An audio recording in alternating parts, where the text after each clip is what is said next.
Assalamualaikum warahmatullahi wabarakatuh. Jekoners, karya sastra Jawa kuno sudah dibilang cukupi mumpuni pada masanya. Hal itu terbukti dengan banyaknya sastrawan atau pujangga Jawa kuno yang sangat melegenda hingga saat ini. Dari sekian banyaknya karya sastra Jawa kuno, tentunya ada beberapa karya sastra yang banyak diteliti karena mengangkat materi bahasan yang unik dan sangat edukatif.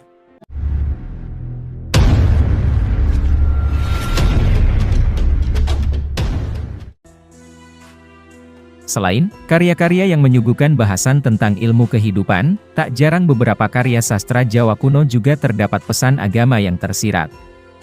Seperti Serat Centini, Serat Jangka Jayabaya dan Serat Kalatida.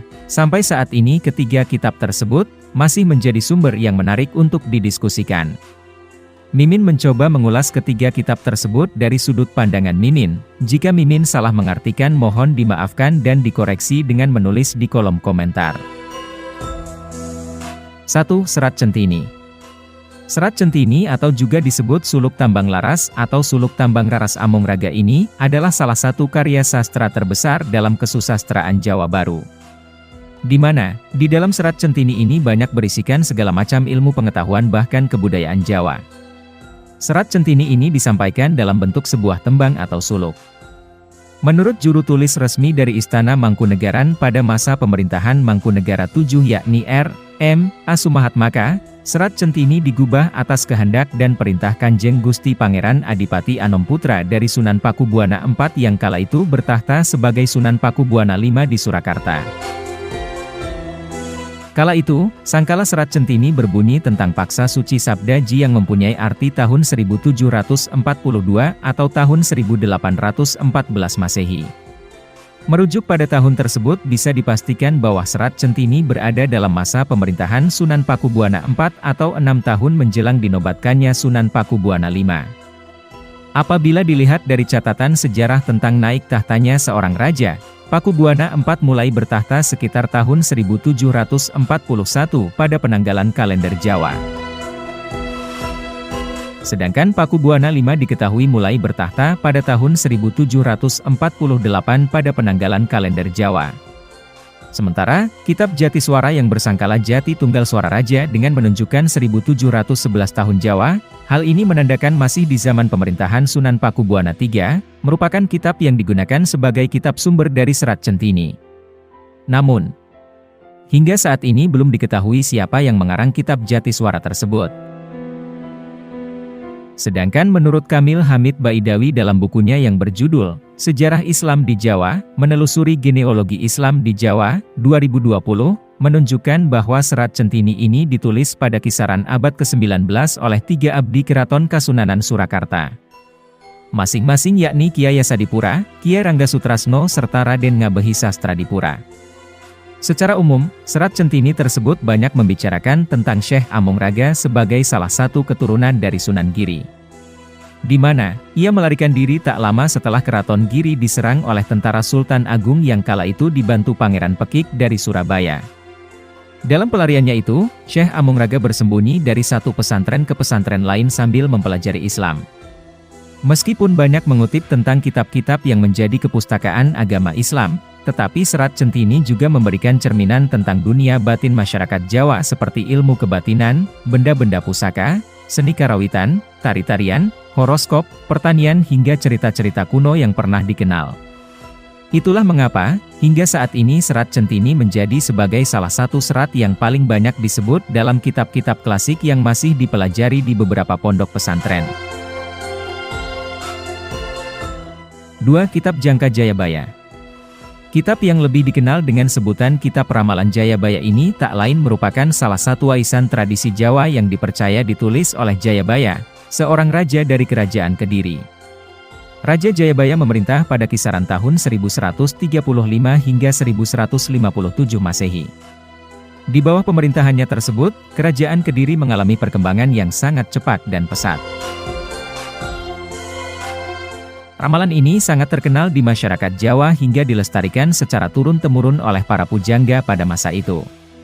Namun, beberapa peneliti masih berbeda pendapat mengenai siapa sebenarnya yang menulis kitab tersebut.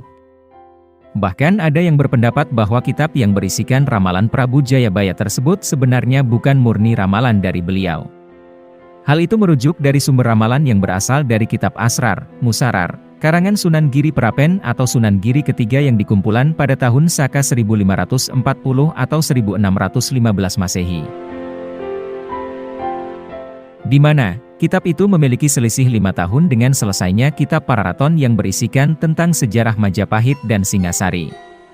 Beberapa literatur sejarah menyebutkan bahwa kitab Jangka Jayabaya yang pertama dan dianggap sebagai kitab asli adalah buah karya dari Pangeran Wijil I dari Kadilangu yang dikarang pada tahun 1741 hingga 1743 Masehi.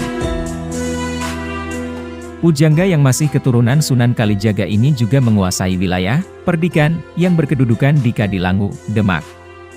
Beberapa isi ramalan kitab Jayabaya yang terkenal diantaranya seperti, besuk yen wis ana kereta tanpa jaran, kelak jika sudah ada kereta tanpa kuda, tanah Jawa kalungan wesi, pulau Jawa berkalung besi, perahu melaku ing dhuwur awang-awang, perahu berjalan di angkasa, pasar ilang kumandang, pasar kehilangan suara, serta, sekilan bumi dipajeki, sejengkal tanah dikenai pajak. Karena kitab ini berisi ramalan Jayabaya tentang masa depan Nusantara, maka tak mengherankan apabila banyak masyarakat yang terus mengkaji kitab ini. Bahkan, beberapa ada yang percaya bahwa banyaknya bencana yang terjadi di Indonesia sebenarnya sudah pernah diramalkan oleh Jayabaya beberapa abad yang lalu. 3. Serat Kalatida.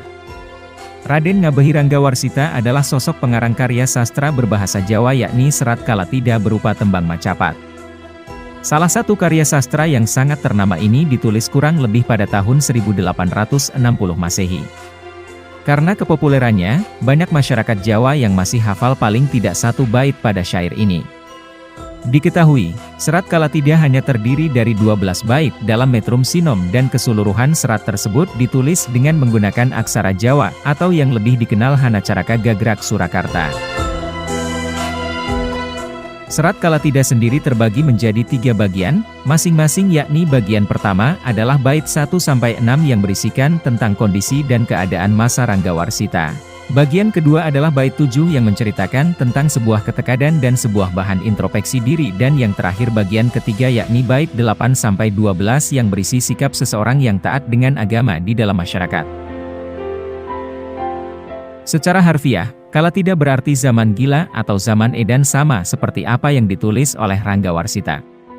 Konon, Serat Kalatida merupakan syair yang ditulis oleh Ranggawarsita sesaat setelah pangkatnya tidak dinaikkan seperti yang ia harapkan sebelumnya. Kala itu, Ranggawarsita menganggap bahwa zaman di mana ia hidup merupakan zaman gila yang ditandai dengan banyaknya krisis yang terjadi.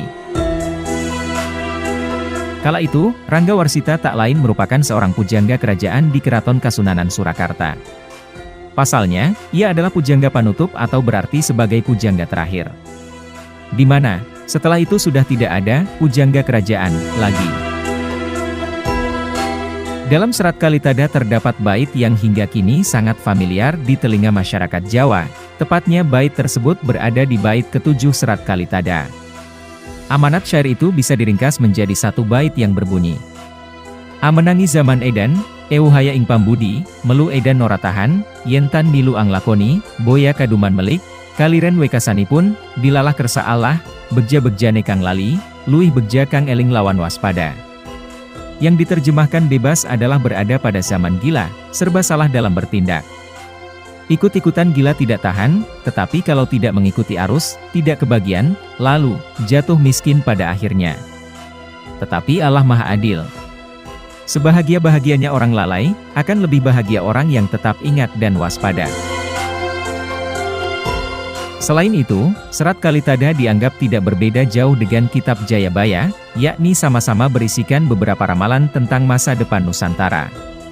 Selebihnya, Serat Kalitada ini berisi tentang nasihat-nasihat kebijaksanaan seperti halnya norma-norma kehidupan yang harus dipatuhi. Semoga video ini bisa bermanfaat dan menghibur Jekoner. Terima kasih. Wassalamualaikum warahmatullahi wabarakatuh.